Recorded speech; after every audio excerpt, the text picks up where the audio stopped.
y en las coordenadas vamos a poner la saturación. Si yo aplico una presión de oxígeno a esta curva, voy a ver que a mayor presión voy a tener una mayor mezcla de oxígeno con la hemoglobina y se va a producir una mayor saturación. Conforme voy aplicando oxígeno, mayor porcentaje, la saturación va a ir aumentando. ¿Qué significa esto? Que a mayor presión de oxígeno va a haber una mayor saturación. Va a haber una mayor mezcla del oxígeno, mezcla no, sino va a haber una mayor afinidad de la hemoglobina por el oxígeno. El oxígeno se mete dentro de la hemoglobina en mayor porcentaje.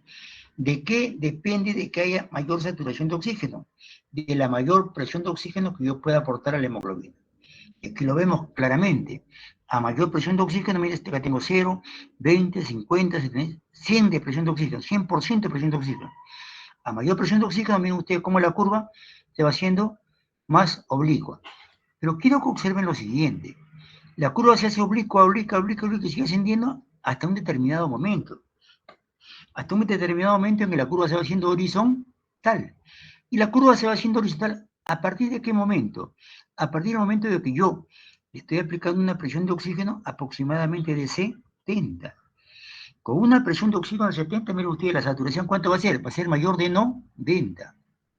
Mayor de 90 va a ser la saturación de oxígeno cuando yo aplico una presión aproximadamente de oxígeno de 70. O sea, con una presión de oxígeno de 70, la saturación va a ser siempre mayor de 90. Entonces, ¿por qué decían que teníamos que aplicar oxígeno cuando la saturación era menos de 90? Porque la curva de la saturación, miren ustedes, se hace plana por encima de 90. Yo tengo 91 de oxígeno, es como si tuviera 91 de saturación de oxígeno, estoy acá arriba, es como si tuviera 95, 96, 97 de saturación. O sea, con una presión de oxígeno de 70 para arriba, yo consigo una saturación de 90 para arriba. Entonces decían, si la saturación baja a menos de 90, apliquen el oxígeno. ¿Por qué? Porque la presión de oxígeno era menor de 70. Y si yo aplicaba presión de oxígeno mayor de 70, la curva de disociación de la oxihemoglobina se hacía plana. O sea, para yo conseguir una saturación mayor de 90, ¿qué tengo que aplicar? Una presión de oxígeno mayor de 70. ¿Entendido? Quiero que me entiendan esta figura que es bastante importante. ¿eh? Para yo obtener una saturación mayor de 90, que es lo normal, debo tener mínimo una presión de oxígeno de 70. Entonces, ¿qué significa esto? Que yo con la máquina aplico oxígeno al 50%, 60%, 70%, 80%, 100%. Esto lo aplico a un paciente normal. Yo a un paciente que respira de forma normal no le puedo aplicar oxígeno. ¿Por qué? Porque tiene una saturación mayor de 90. Y esa saturación mayor de 90 la consigue con presiones de oxígeno de 70 para arriba. Pero el paciente que esté enfermo, para que sature 90, no va a requerir presión de oxígeno de 70. Va a requerir presión de oxígeno por arriba de 70. O sea, le aplico 70, 80%, 90%, 100% de presión de oxígeno. Y eso solamente lo consigo ¿con qué? Con el ventilador mecánico. Entonces, miren ustedes cómo la curva de disociación de la oxihemoglobina es vertical. ¿Hasta qué momento? Hasta que la presión de oxígeno tenga más o menos 70 de presión de oxígeno. Una vez que tengo una presión de 70 mayor de oxígeno, la saturación se hace mayor de 90. Y yo para ventilar bien, para que los tejidos, las células, se oxigenen bien, requieren una presión mínima de una saturación de 90%. Entonces, saturaciones por arriba de 90%, ¿yo cómo lo consigo? Con una presión de oxígeno mayor de C. Entonces, la saturación, ¿qué cosa es? Es la cantidad de oxígeno que se mezcla con la hemoglobina. Es todo. Entonces, cuando hablamos en pacientes con COVID, decimos, este paciente requiere oxígeno porque está desaturando. ¿Qué significa? Que la saturación ha bajado menos de 90.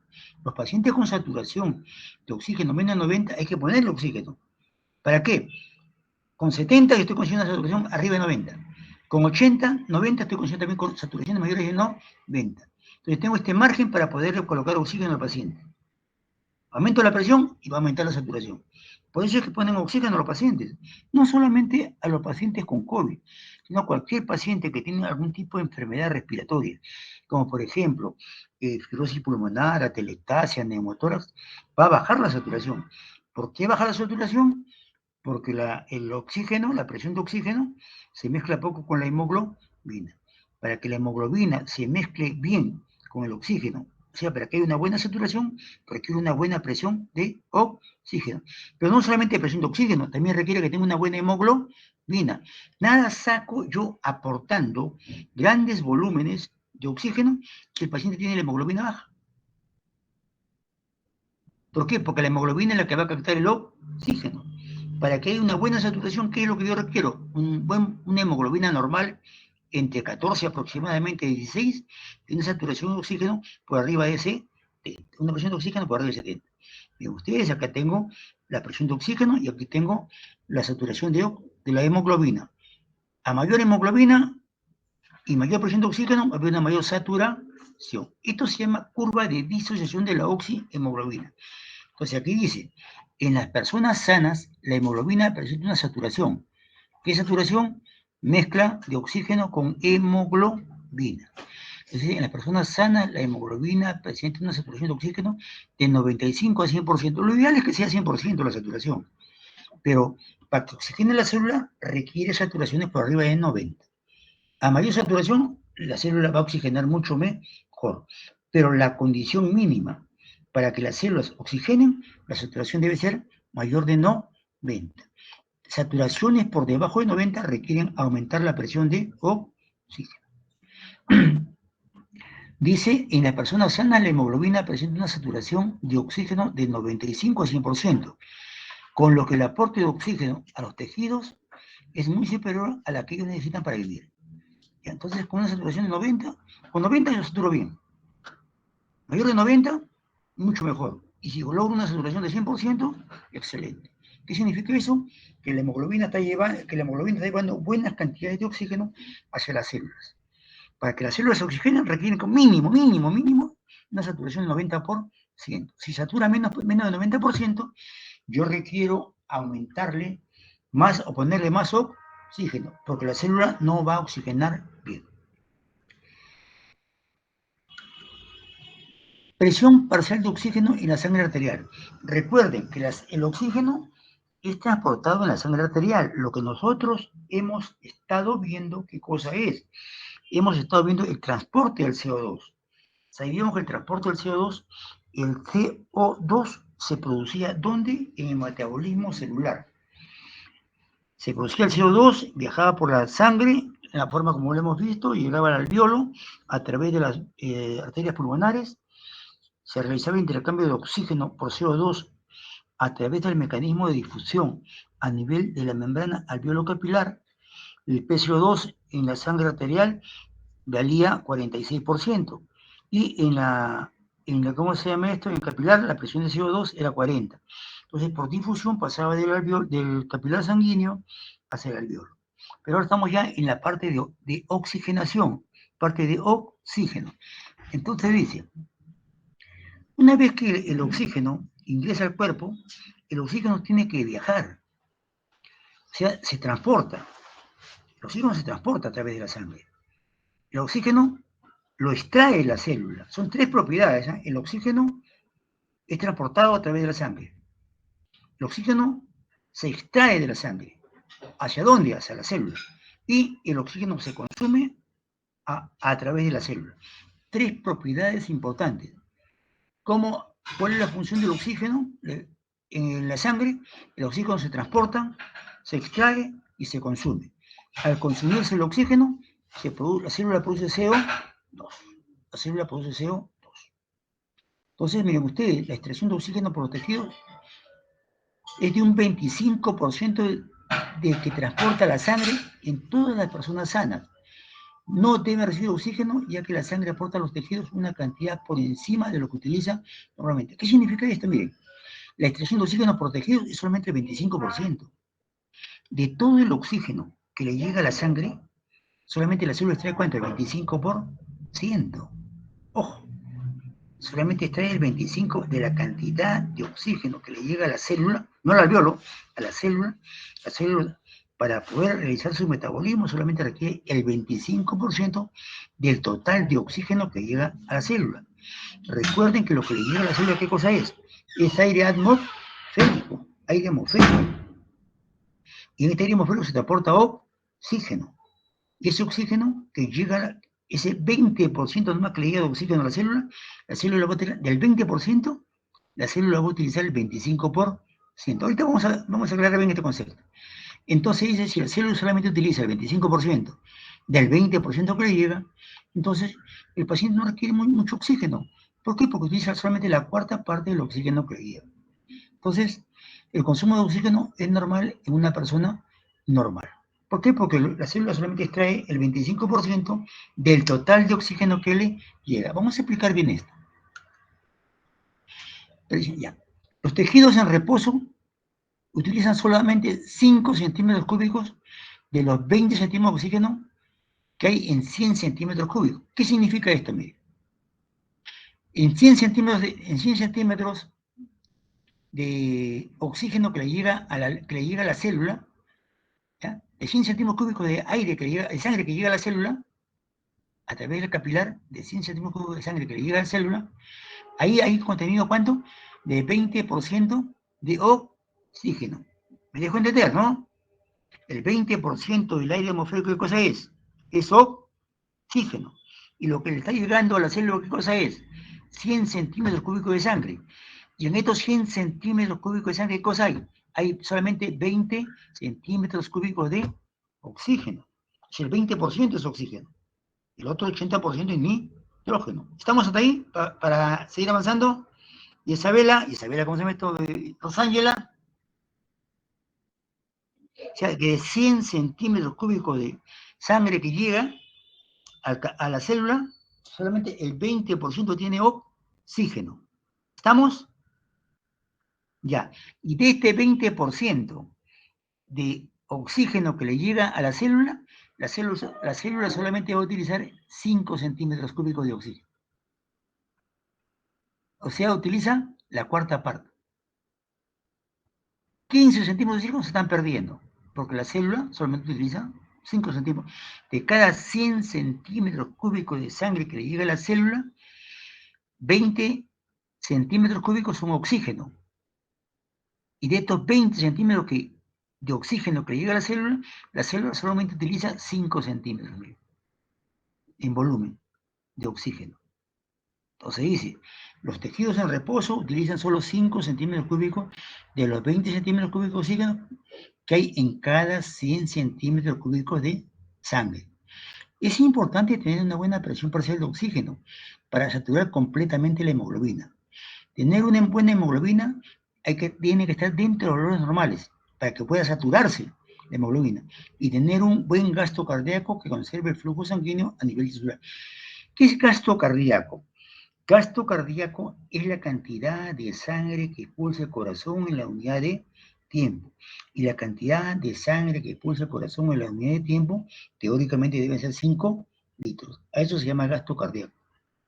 Entonces, para que haya una buena presión de oxígeno, ¿qué se requiere? Un buen gasto cardíaco. ¿Qué es el gasto cardíaco? La cantidad de sangre que expulsa el corazón en la unidad de tiempo.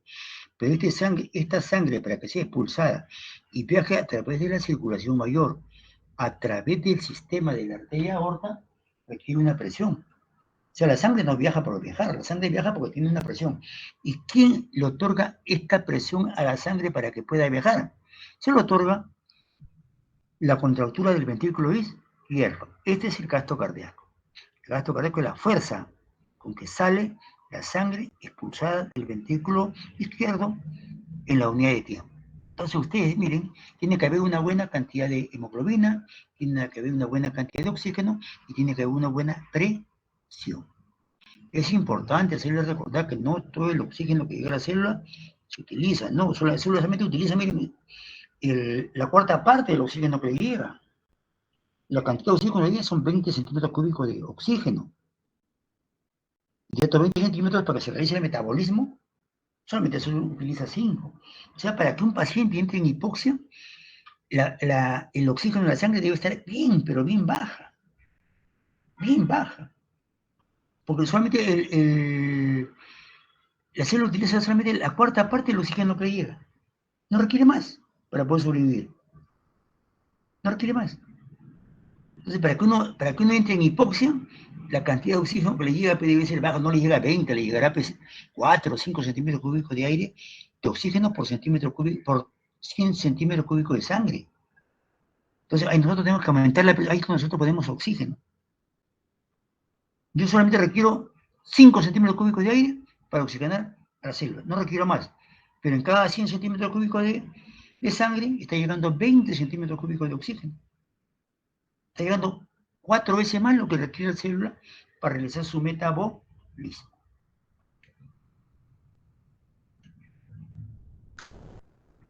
Miren ustedes, la respiración no solamente está dada por la diferencia de presiones.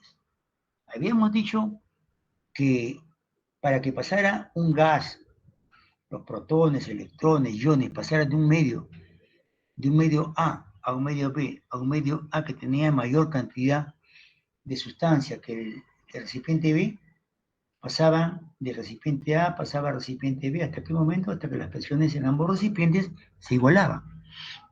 Pero una vez que se igualan, si yo quiero que el recipiente A pase más al recipiente B, ya tengo que utilizar presión, una determinada presión sobre uno de los recipientes. Acá los recipientes va a ser uno, la atmósfera, y los otros recipientes van a ser los pulmones.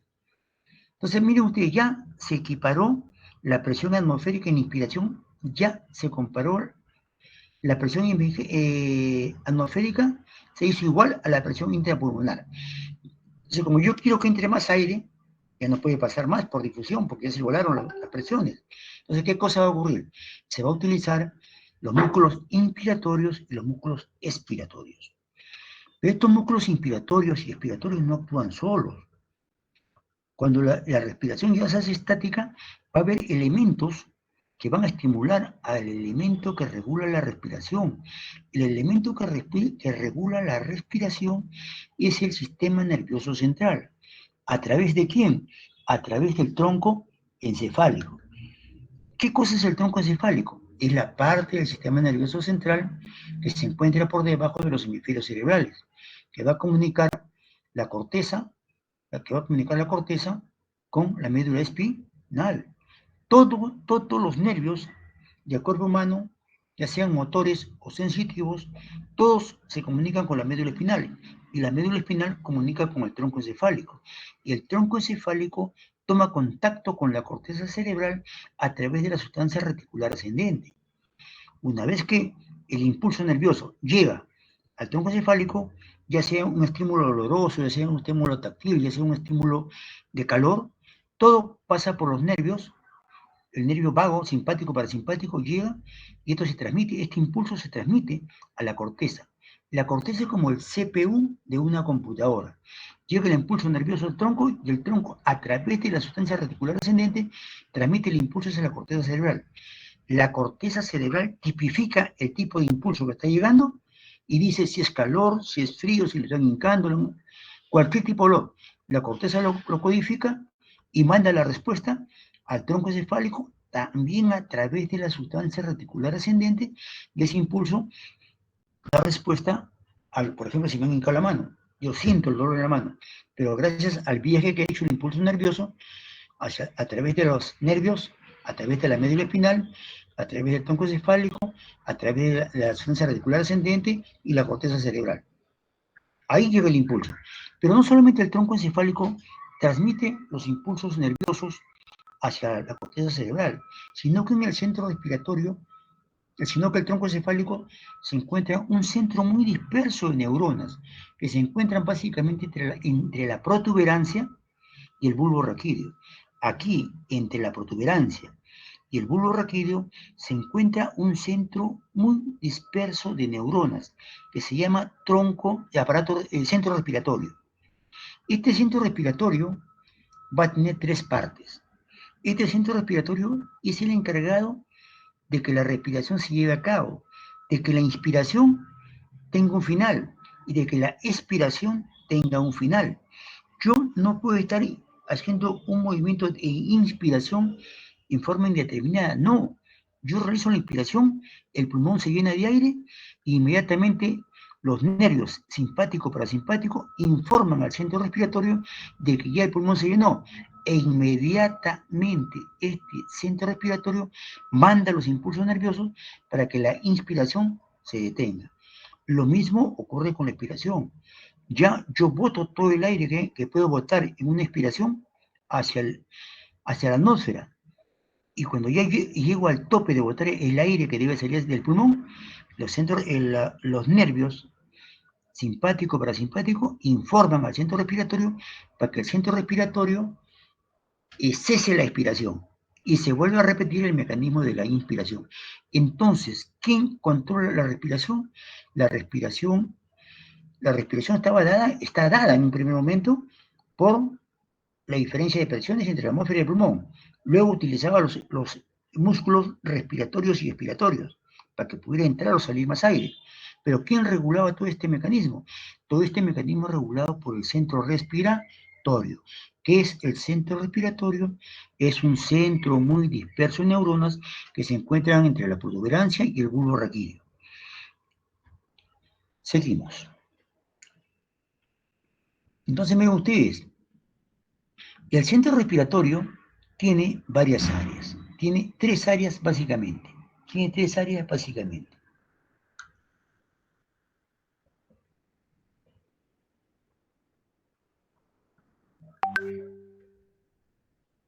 Un segundito, por favor, vamos a ubicarnos.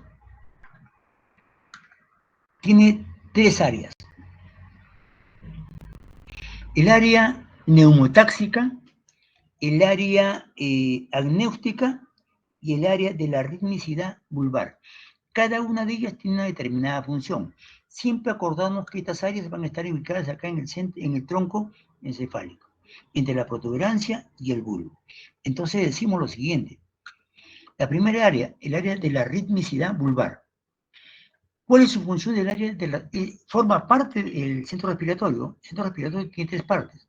El área rítmica, el área neumotáxica y el área de la ritmicidad vulvar. Son tres partes que tiene el centro respiratorio. El centro respiratorio ubicado entre la protuberancia y el bulbo raquídeo. Entonces, el área rítmica, su función es básica, es controlar el ritmo básico de la respiración. O sea, de que sea cíclica y bifásica. Que sea cíclica y bifásica. Cíclica se repite un número de veces en la unidad de tiempo. Bifásica tiene dos fases. Fase inspiratoria y fase expiratoria. Eso se encarga de regular el área rítmica. Entonces, el área rítmica regula la respiración, regula que sea cíclica y bifásica. Acá en el área rítmica existen neuronas expiratorias e inspiratorias. Existen dos tipos de neuronas, expiratorias e inspiratorias. Un impulso inspiratorio, para que se lleve a cabo una inspiración, demora 2 segundos. Este impulso respiratorio, para llegar al diafragma, lo alcanza en 2 segundos, por medio de los nervios frénicos y los intercostales externos. Entonces, ¿quién hace que el músculo diafragma se eleve o descienda? El nervio frénico. El nervio frénico es el principal nervio que ayuda a que el diafragma se contraiga o se relaje. Desde que se inicia el estímulo inspiratorio en el área rítmica, este impulso inspiratorio, desde que se inicia en el área rítmica hasta que llega al diafragma a través del frénico, demora 2 segundos. Un segundito, por favor, ¿eh? Un segundito.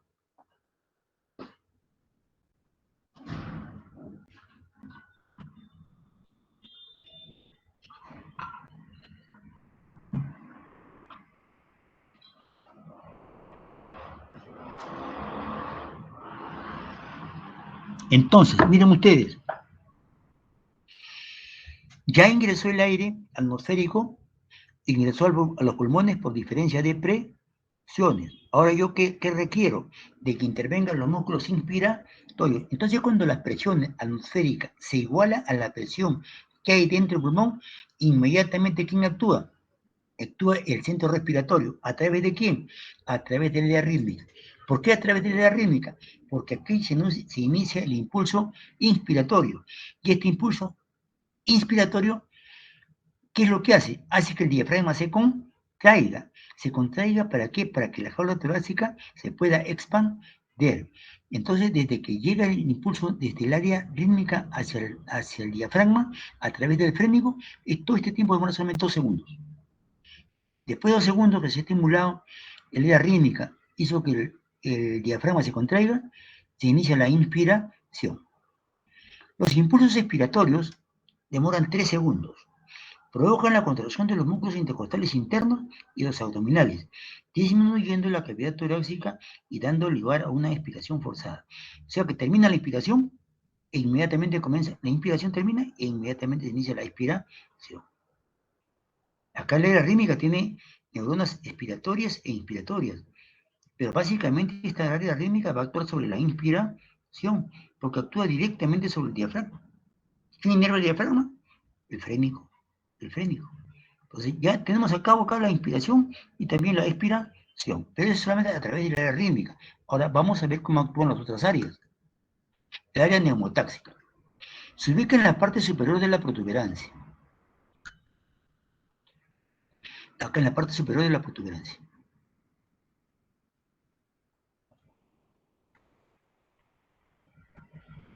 Su función es limitar la inspiración. Miren ustedes, si esta área rítmica iniciaba la inspiración, hacía que el diafragma se contraiga, pero no se puede contraer en forma pues, eterna. Entonces, inmediatamente interviene ¿quién? El área neumotáxica. Perdón, el área... ¿Dónde estamos? ¿Dónde estamos? La área neumotáxica. Se ubica en la parte superior de la protuberancia. Su función es limitar la inspiración.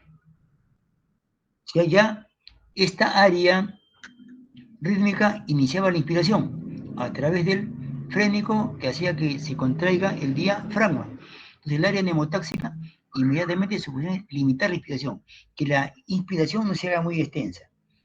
Ya se contrajo el diafragma, y ahora el área neumotáxica ya va a limitar hasta dónde va a ser la inspiración, transmitiendo impulsos inhibidores continuos al área inspiratoria. A través del nervio frénico transmite impulsos hacia el área inspiratoria para que ya frene y no se siga produciendo más inspiración, frena la inspiración. Desconecta el área inspiratoria antes de que entre demasiado aire en los pulmones. Mire, esta es la función del área neumotáxica. Terminar la inspiración, ¿ya? Antes de que entre demasiado aire a los pulmones. Se lo termina. Pero todo esto, ¿quién lo hace? El sistema nervioso. El sistema nervioso. Y el sistema nervioso el parte del sistema nervioso es el tronco cefálico a través de los pares craneales. El nervio frénico, miren ustedes, sale, inerva el diafragma y a través de los nervios es que se va a frenar o se va a alargar o se va a prolongar la inspiración. Ustedes van a ver a los pacientes que respiran en el hospital, tienen una inspiración, tienen una frecuencia grande, larga.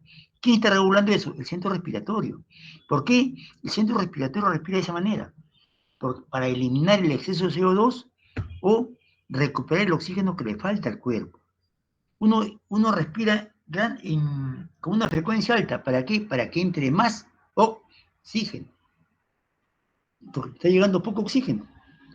Si le llega 200 centímetros cúbicos de oxígeno en una respiración, yo requiero 400 centímetros de oxígeno, ¿qué hago? Comienzo a aumentar mi frecuencia respiratoria. Ahora, si yo quiero retener oxígeno, ¿qué hago? Hipoventilo. Disminuyo la frecuencia respiratoria. Entonces, para que se produzca inspiración y expiración y termine, la inspiración no termina por sí sola. La inspiración está regulada por el centro respiratorio. Entra aire y se frena en un momento determinado. ¿Quién lo frena? Las diferentes áreas del centro respiratorio. Acá, ¿quién frena la inspiración? El área neumotáxica.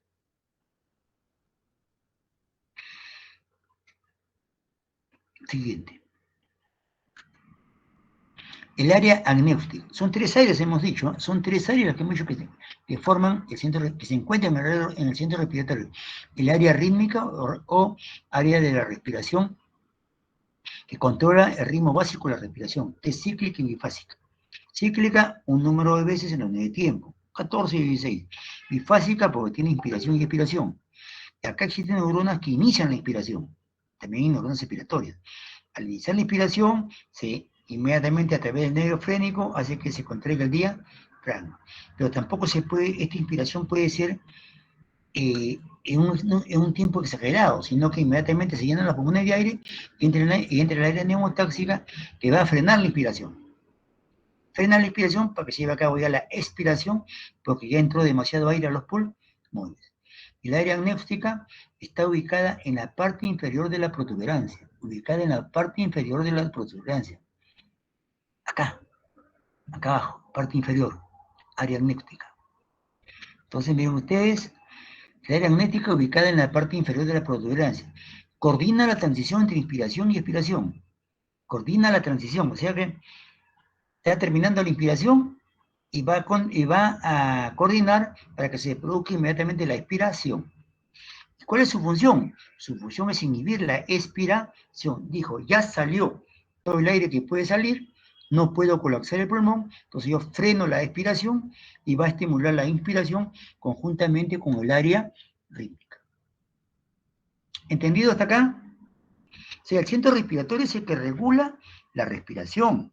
Pero ¿cuándo la regula? Cuando ya la presión atmosférica se hizo igual a la presión intrapulmonar. Ahí ingresa ya el aparato, el sistema nervioso, a través del tronco encefálico, donde se encuentra el centro respiratorio, que es un área muy dispersa de neuronas ubicadas entre la protuberancia y el bulbo raquídeo. Esta área está formada por este centro respiratorio está formado por tres áreas: el área de la ritmicidad vulvar o área rítmica, el área neumotáxica y el área anéutica. Cada una de estas áreas tiene un propósito bien delimitado: iniciar la inspiración, frenar la inspiración y activar la expiración.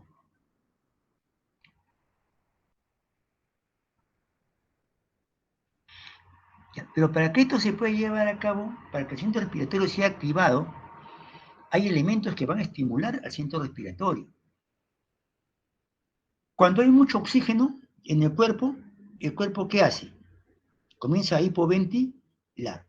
Y cuando hay mucho CO2, ¿qué hace el cuerpo? Comienza a hiperventilar. ¿Para qué? Para barrer, botar el CO2.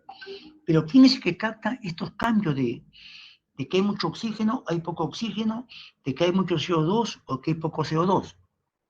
Los quimio o vasoreceptores. ¿Qué son los quimio o vasoreceptores? Los quimio o vasoreceptores son elementos nerviosos que se encuentran ¿dónde? En la bifurcación de la carótida primitiva, y en el callado de la aorta. En el callado de la aorta se encuentran terminaciones nerviosas y en la bifurcación de la carótida primitiva. Mire, yo hablo ya de esto porque entiendo que ustedes ya probaron anatomía, pero me dicen que solamente llevan anatomía en maquetas. Eso está mal. Una facultad de medicina es facultad de medicina. En otros países se estudia en maquetas. En Estados Unidos estudian en maquetas. Pero, miren, en Estados Unidos la medicina es pésima. Así que Miguel Antolgotorio, la medicina es pésima. Lo que es bueno es el posgrado. Estados Unidos no requiere formar médicos, porque los mejores médicos de todo el mundo se van a trabajar a Estados Unidos. Pero a Estados Unidos no le interesa formar médicos, no gasta en formación de médicos. Entonces la medicina en Estados Unidos es mala. El estudiante de medicina en Estados Unidos es malo. Lo que es bueno es el posgrado. El posgrado sí es lo mejor del mundo que hay en Estados Unidos. Y los mejores médicos de todo el mundo van a Estados Unidos. ¿Por qué? Porque pagan bien, pues, ¿no? Entonces, ¿qué cosa ocurre acá? Han querido extrapolar a los países pobres, nosotros han querido extrapolar los cadáveres. Traen maquetas, todo, pero no es lo mismo disecar un cadáver que disecar una maqueta. Nosotros cuando hacemos anatomía en San Marcos, nos dan nuestros cadáveres y nosotros tenemos que disecar el cadáver, o sea, abrirlo, estudiar la piel, ¿cómo se llama? La aponeurosis, la fascia, tejido celular graso. Vamos viendo el cuerpo humano. Pintamos los nervios de amarillo, los venas de azul, vamos desglosando los músculos, vemos dónde se insertan y ver el trayecto, ¿no? Y esto les sirve bastante cuando aquellos que se dedican a cirugía, porque ya conocen cómo funciona el cuerpo humano, conocen su estructura básica del cuerpo humano. A mí de repente no me sirve mucho porque yo pago más la parte de clínica, pero hay que saber, hay que conocer. No porque no sea cirujano no va a saber con los músculos, con los nervios, tengo que saber, porque en mi especialidad ingresa todo esto. Pero yo supongo que ustedes no han llevado cadáver, me han dicho, ojalá que entiendan, por ejemplo, el tronco encefálico. Nosotros en neuroanatomía disecamos el tronco encefálico, tratamos de ubicar el centro respiratorio, de dónde salen los pares craneales, ubicamos. El que va a ser neurocirujano tiene que saber eso. No dice, ¿cómo va a ser neurocirujano si no conoce anatomía? Pero bueno, entonces dice, los quimiorreceptores se encuentran ¿dónde? En el callado de la aorta y en la bifurcación de la carótida primitiva. ¿Qué hacen los quimio o varoreceptores? En la sangre arterial, ¿qué cosa hay? Hemos dicho que se transporta CO2, pero también se va a transportar oxígeno. Entonces, ante los cambios, que se presentan, miren, el oxígeno en sangre debe estar con una presión de 100%, y la presión de CO2 en la sangre arterial es igual a 40%. Si la presión de CO2 baja a menos de 40 o la presión de CO2 sube por encima de 40, inmediatamente los quimio o varoreceptores captan estos cambios de presión de oxígeno y presión de CO2 e informan al centro respiratorio. ¿Para qué? Si hay mucho CO2, el centro respiratorio, ¿qué hace? Aumenta las inspiraciones para que haya un mayor número de respiraciones por minuto. ¿Para qué? Para barrer, para botar el CO2. Lo mismo ocurre con el oxígeno. Si hay mucho oxígeno o muy poco oxígeno, inmediatamente los quimiorreceptores ubicados en el callado de la aorta o en la bifurcación de la carótida primitiva captan estos cambios de oxígeno, que es mucho o que es muy poco, e informan inmediatamente al centro respiratorio, para que el centro respiratorio aumente o disminuya las respiraciones. Aparte hay otro elemento, que es el pH. Yo es que no puedo escribir acá en este, yo no me acostumbro a enseñar acá porque yo siempre me hago mis esquemas en la pizarra, pero bueno, este es el pH. ¿Qué es el pH? Es la inversa 1/2 del logaritmo de la concentración de iones y aniones.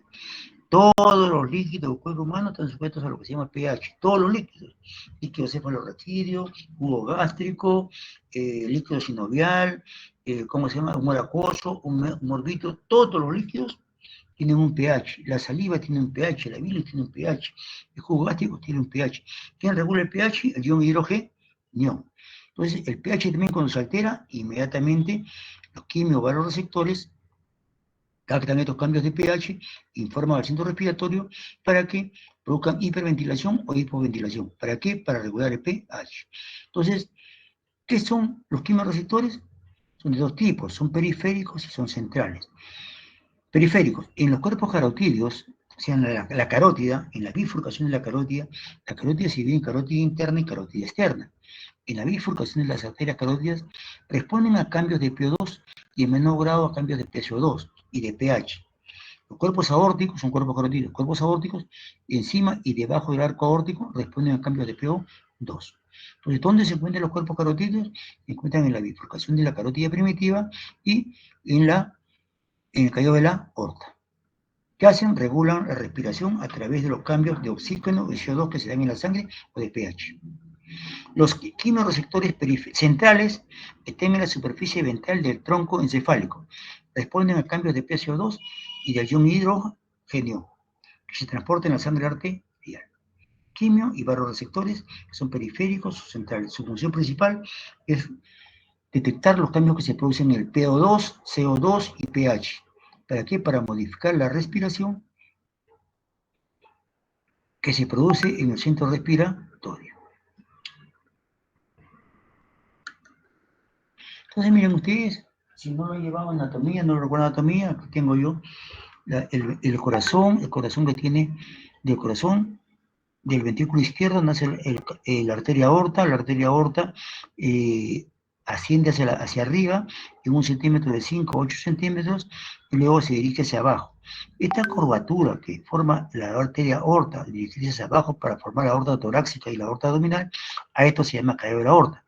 Miren ustedes, a esta curva que hace la aorta al ascender y luego hacer una curva para descender y formar la porción torácica de la aorta y la porción abdominal, aquí se encuentran unos puntos nerviosos llamados quimio o varoreceptores. La arteria aorta va a dar, como en su primera porción, se divide se divide el tronco, se divide en, ¿cómo se llama? En la arteria subclavia y la carótida primitiva del lado derecho. Acá tengo la carótida primitiva del lado izquierdo y de aquí voy a tener la subclavia del lado izquierdo. Aquí tengo yo el tronco brachiocefálico. Entonces, cuando la arteria aorta, la arteria emite la arteria carótida derecha, esta carótida derecha se va a dividir, una se mete dentro del cerebro, que es la carótida interna, y la carótida externa se va hacia afuera. Acá, en la bifurcación de la carótida, en carótida interna y carótida externa, se encuentran otras terminaciones nerviosas llamadas también los cuerpos carotídeos, o también llamados, ¿cómo se llama esto? Quimiobarroreceptores. Quimiobarroreceptores.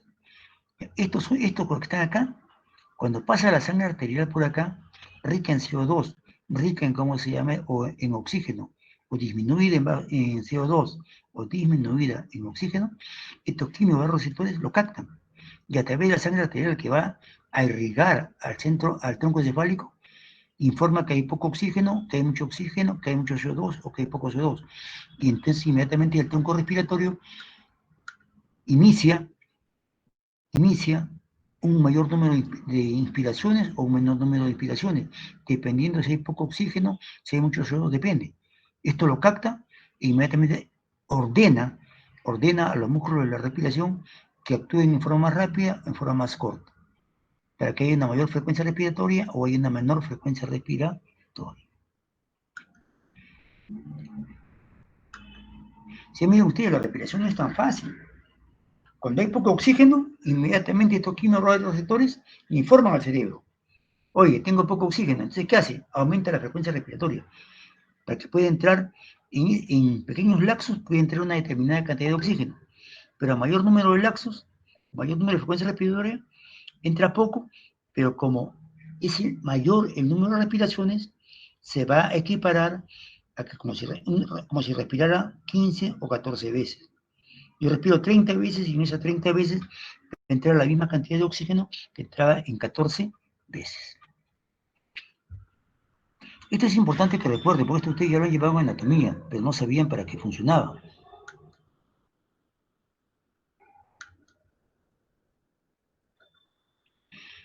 Características fisiológicas de los cuerpos carotídeos.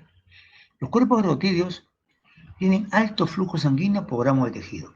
¿Por qué? Es necesario que tenga alta cantidad de flujo. ¿Para qué? Para que las terminaciones nerviosas que se encuentren ahí puedan captar.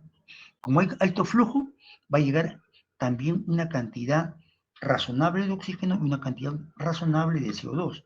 Y aquí en este alto flujo se puede captar. Si está llegando bastante oxígeno, poco oxígeno, bastante CO2 o poco CO2. Es una alta zona de consumo de oxígeno, los cuerpos carotídeos. Y hay una pequeña diferencia arteriovenosa.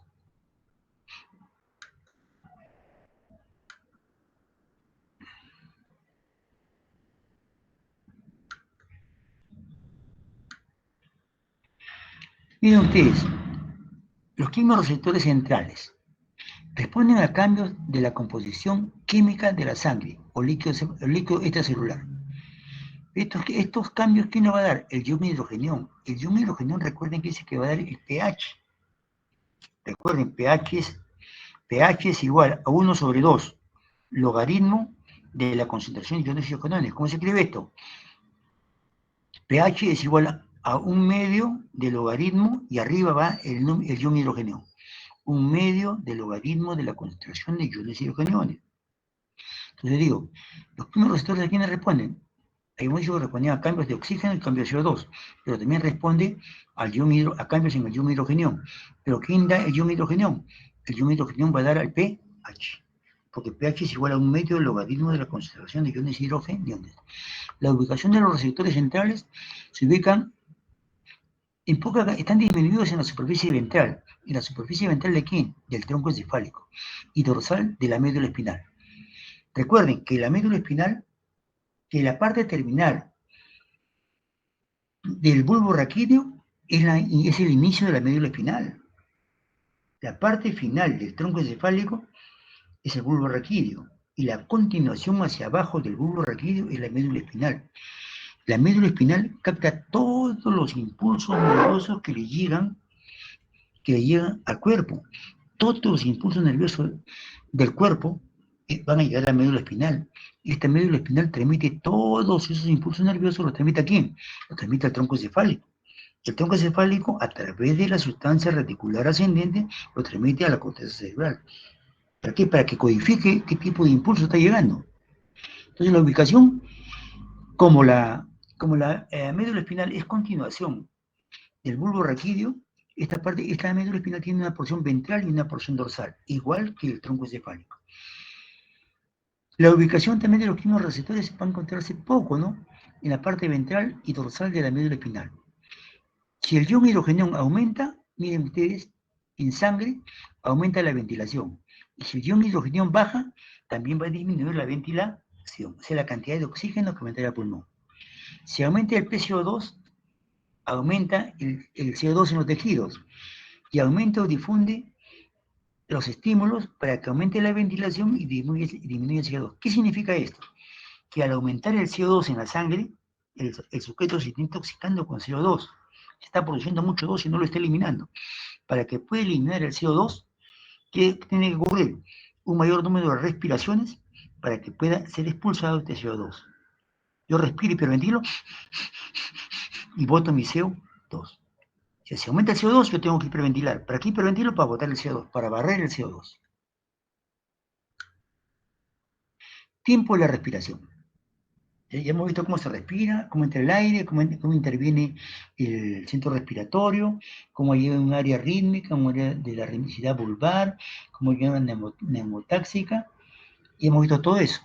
Cómo se inicia la respiración, cómo se frena la respiración, quiénes intervienen en esto, por qué aumenta la frecuencia respiratoria, por qué disminuye la frecuencia respiratoria. Ya hemos visto quiénes son los quimioreceptores o vasoreceptores, los diferentes tipos de quimioreceptores que existen. Todo eso ya estamos viendo. Ahora vamos a ver cuánto dura la respiración. La respiración es un evento cinético. ¿Qué es cinético? Viene de energía cinética. Se gasta energía. Gasta energía. La duración de cada respiración. ¿De qué depende la duración de la respiración? Depende de la frecuencia respiratoria, del número de respiraciones que yo haga. ¿Y quién va a dar el número de frecuencias de respiraciones? El centro respiratorio. La frecuencia, ¿por qué puede aumentar? Porque hay mucho oxígeno o mucho CO2, o hay poco oxígeno o hay poco CO2. Entonces, ¿quién va a hacer que la frecuencia respiratoria aumente? El centro respiratorio. También depende de la fuerza de contracción del músculo inspiratorio y la duración de la inspiración. Y controlan el volumen tidal. ¿Quién se encarga de hacer todo esto? El centro respiratorio, a través de sus diferentes áreas, que inician la respiración, inician la inspiración, frenan la inspiración y hacen que esta se haga cíclica y se haga bifásica. La expiración normalmente es pasiva. Si es pasiva, no requiere el uso de energía. No requiere el uso de energía. Y aquí tengo yo, miren ustedes, el centro respiratorio, la protuberancia, el bulbo raquídeo, cómo el bulbo raquídeo se comunica con la médula espinal. De esta médula espinal van a salir nervios para inervar el pulmón. Cómo se va a realizar el intercambio de oxígeno por CO2, cómo los quimiovasoreceptores regulan esta respiración, cómo el aire ingresa a los pulmones, cómo el aire que ingresa a los pulmones solamente se va a utilizar del 20 centímetros cúbicos de oxígeno que entra en el torrente circulatorio. De estos 20 centímetros cúbicos de aire que ingresa al torrente circulatorio, solamente la célula utiliza 5 centímetros cúbicos, la cuarta parte. ¿Ya? Y una vez que la célula alcanza un metabolismo adecuado, produce CO2. Este CO2 como viaja a través de la sangre hacia el capilar pulmonar que rodea al alveolo, y en el alveolo a través de difusión, como la sangre venosa expulsa el CO2 hacia el capilar, hacia el alveolo, y del alveolo por diferencia de presiones y a través de un mecanismo físico llamado difusión. Se exhala, se bota el CO2 y se repite el ciclo respiratorio. Este ciclo respiratorio, porque está regulado por el centro respiratorio, y el principal elemento que regula la inspiración, ¿quién es? Es el diafragma. El diafragma está inervado por ¿quién? Está inervado por nervio frénico, que hace que se contraiga el diafragma y se inicie la inspiración. Pero esta respiración no es aislada. Esta respiración, ¿a quién responde? Responde al centro respiratorio. Entonces, miren ustedes, la respiración no es tan simple, la respiración es bastante compleja. interviene el sistema nervioso, interviene el parénquima pulmonar, interviene en presiones, interviene en fuerzas. Eso es la ley de Boyle y Marriott. Todo eso tenemos que intervenir nosotros. Todo este ciclo respiratorio yo lo repito o lo hago en el ventilador, porque el ventilador, una vez que el paciente está sedado, lo paralizo al paciente, ya el centro respiratorio no funciona nada. Yo estoy manejando un cuerpo humano con un aparato respiratorio llamado ventilador, que simula toda la mecánica respiratoria, o sea, todo lo que hace el sistema nervioso, todo lo que actúa el sistema nervioso sobre el aparato respiratorio, para que se produzca inspiración, expiración, el área neumotáxica, el área rítmica, el área de la rítmica vulvar, todo eso yo lo reemplazo con el ventilador mecánico. Yo tengo que programar mi ventilador mecánico para que me realice toda esta función, para que se realice la inspiración y la expiración, para que se realice, ¿cómo se llama esto? Los volúmenes, tengo que realizar los volúmenes pulmonares, volúmenes, capacidad, todo eso tengo yo que ejecutarlo a través del ventilador mecánico. Normalmente esto lo hace el pulmón normal, pero un sujeto sano, pero un sujeto enfermo, ya yo tengo que tiene insuficiencia respiratoria, yo tengo que reemplazar la función respiratoria a través del ventilador mecánico.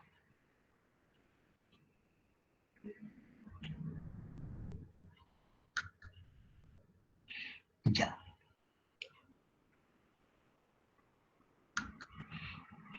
Entonces, vías nerviosas. Tiene vías ascendentes y vías descendentes. De los quimioreceptores hay ramas parasimpáticas del nervio vago y glosofaringo que se dirigen hacia el área rítmica.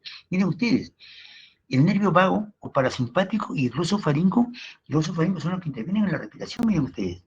Van al área de la ritmicidad vulvar, llevando la información de que hay poco oxígeno, mucho oxígeno, poco CO2 o mucho CO2. Llevan esta información, inmediatamente el centro respiratorio informa a la corteza a través de la sustancia reticular ascendente, toma conocimiento de la corteza y manda su respuesta por las vías descendentes, que son axones de las neuronas del núcleo fasciculado, del fascículo solitario, perdón, los cuales dirigen a las motoneuronas del nervio frénico, y las del núcleo retroambiguo a las neuronas motoras del músculo accesorios de la respiración. O sea, llevan la información a través del nervio vago y glosofaringeo de que hay cambios, de que hay mucho oxígeno, de que hay mucho CO2. Informan al tronco, el tronco informa al centro respiratorio, el centro respiratorio capta esto, inmediatamente manda su respuesta a través de las vías ascendentes, a través del núcleo fascicular, a través del fascículo solitario. Hay motoneuronas que se dirigen al nervio frénico, y la del núcleo retroambiguo a las neuronas motoras de los músculos accesorios de la respiración. Esta es la forma como actúa el aparato, el sistema nervioso, ayudando o apoyando al tronco encefálico. El tronco encefálico actúa a través de los nervios de las vías ascendentes o vías descendentes.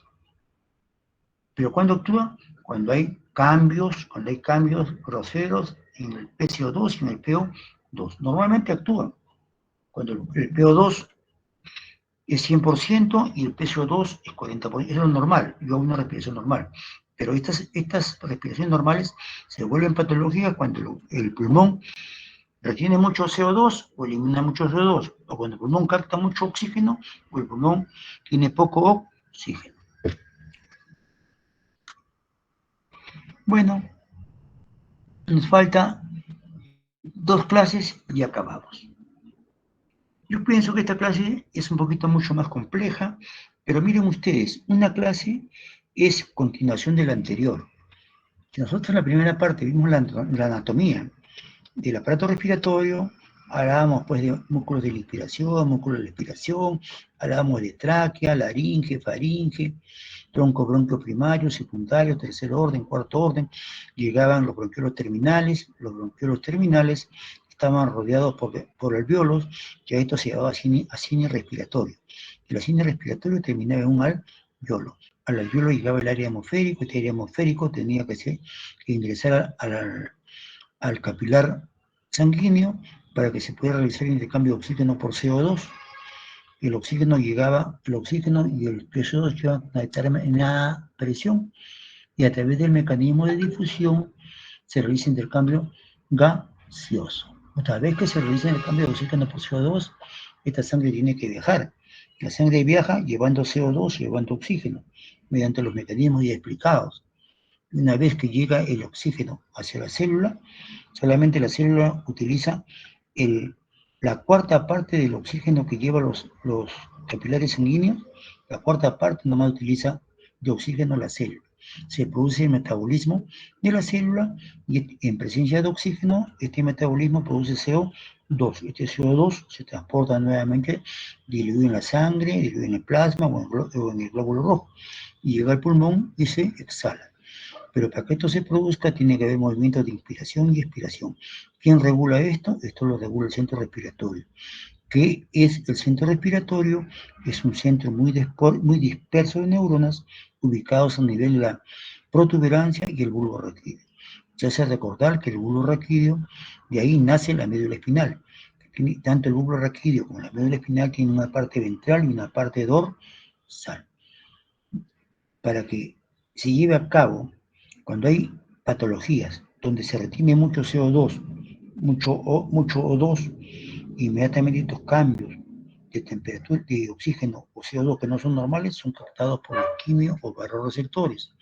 Estos quimio o barroreceptores informan a través de las ramas ascendentes de los nervios, informan hacia el tronco encefálico.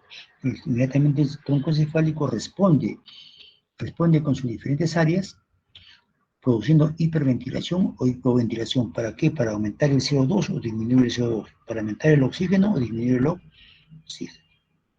Entonces, señores, ya estamos entrando a la parte mucho más bonita, ya estamos entrando ya a la parte terminal del capítulo 2 clases más y acaba el segmento respiratorio. Pero recuerden, el pH es bien importante. Tienen ustedes que recordar el pH, porque el pH es donde más se utiliza en el aparato de nefrología. Cuando hablamos de pH bajo, estamos hablando de acidosis metabólica. Cuando estamos hablando de pH alto, estamos hablando de alcalosis metabólica. En cambio, cuando tenemos un pH2 bajo, hablamos de una acidosis respiratoria. Y cuando tenemos un pH2 alto, hablamos de una alcalosis respiratoria. Entonces, todo esto vamos a seguirlo hablando. Recuerden que el elemento que regula el pH es el ion hidrogenión. ¿Por qué el riñón regula el ion hidrogenión también?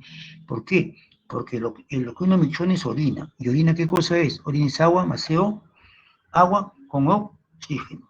Y el agua es H2O, y ahí tienen ustedes dos iones hidrogenios. Recuerden que el CO2 se transporta bajo forma de bicarbonato y libera un ion hidrogenión. Siempre va a haber hidrogenión en el cuerpo humano. ¿Por qué? Porque el 60% del peso de un sujeto es agua. Agua. Agua. Este agua se divide en dos grandes compartimientos, el compartimento intracelular y extracelular. O sea, todo eso hay que saber. No es solamente saber la parte teórica, sino que esto tenemos que aplicarlo en el paciente.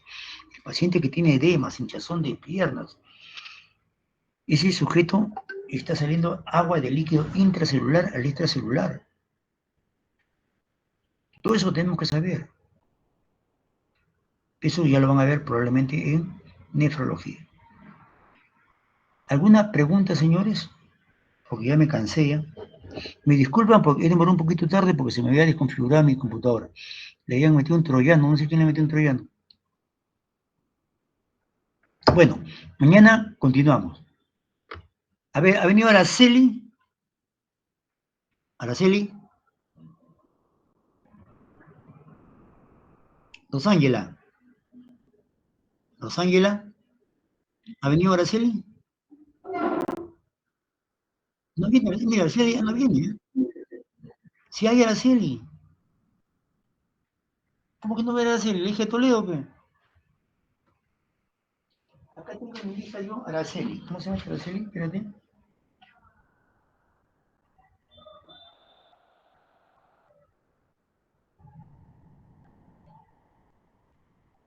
¿Dónde está Araceli?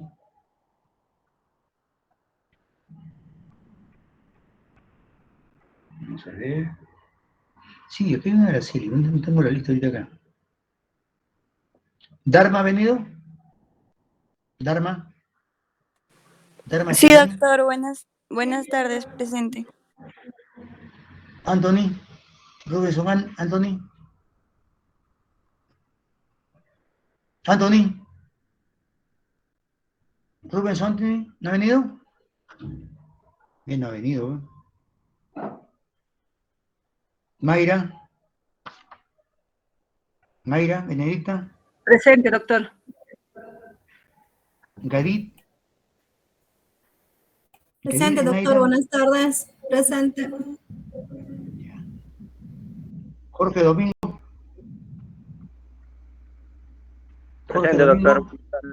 Presente, doctor. Pablo Rossi. Presente, doctor. Caterín Karime. Presente, doctor. Buenas tardes. Caterín Karime. Presente, doctor. ¿Me escucha? Ya. Listo. Ya. Entonces, 2 clases más y acabamos el segmento. 2 clases más y acabamos el segmento. El examen se toma la otra semana, pues. Por el examen no se preocupen. El examen puedo tomarlo cualquier día que yo quiera. No tengo ningún problema. Les digo, yo no tomo sustitutorio porque es un segmento bastante corto. Yo no tomo sustitutorio. La delegada, ¿hablaste con el doctor Bauer? Sí, hablé con el doctor Bauer, me dijo para conversar dijo? con el doctor Rodríguez, que también es neurólogo, y que el doctor Vázquez va a enseñar 9 capítulos del segmento y el doctor Rodríguez los otros 9. En el caso de que no quiera, los 9 capítulos que le tocaría al doctor Rodríguez, la mitad sería del doctor Rodríguez y la otra mitad del doctor Bauer. En el caso de que no quiera el doctor Rodríguez, entonces el doctor Bauer lo va a suplantar. No, La mitad. pues, no. Eso me dijo. Yo a Bauer no lo tengo en el sílabus, pues. ¿Cómo? A Bauer yo no lo tengo en el sílabus. Eso me dijo. Es que Está no hay bien, docente. es que todo está tratando sobre una cosa que no puede ser, pues, ¿no? Neurología tiene que tener. Bauer sabe, porque me enseñaba a mí. Pero Bauer es ginecólogo, que tiene que tener un neurólogo. ¿Cómo pongo yo ginecólogo en el sílabus? Porque está en neurología. Solo hay 2 neurólogos contratados. Bueno, uno es Hija, nombrado y el nombrado es otro. Rodríguez, no que ese es un ocioso. Uno es nombrado y el otro es contratado, doctor. Está bien, pero Rodríguez no enseña nada, técnica de semiología que son 2 veces por semana. El doctor Rodríguez está a cargo de la parte práctica de introducción a la clínica. Por eso me dijo que quizás Él no hace quiere. práctica, solamente está a cargo de la coordinación nomás. Eso me dijo. En todo caso, tengo que insistirle.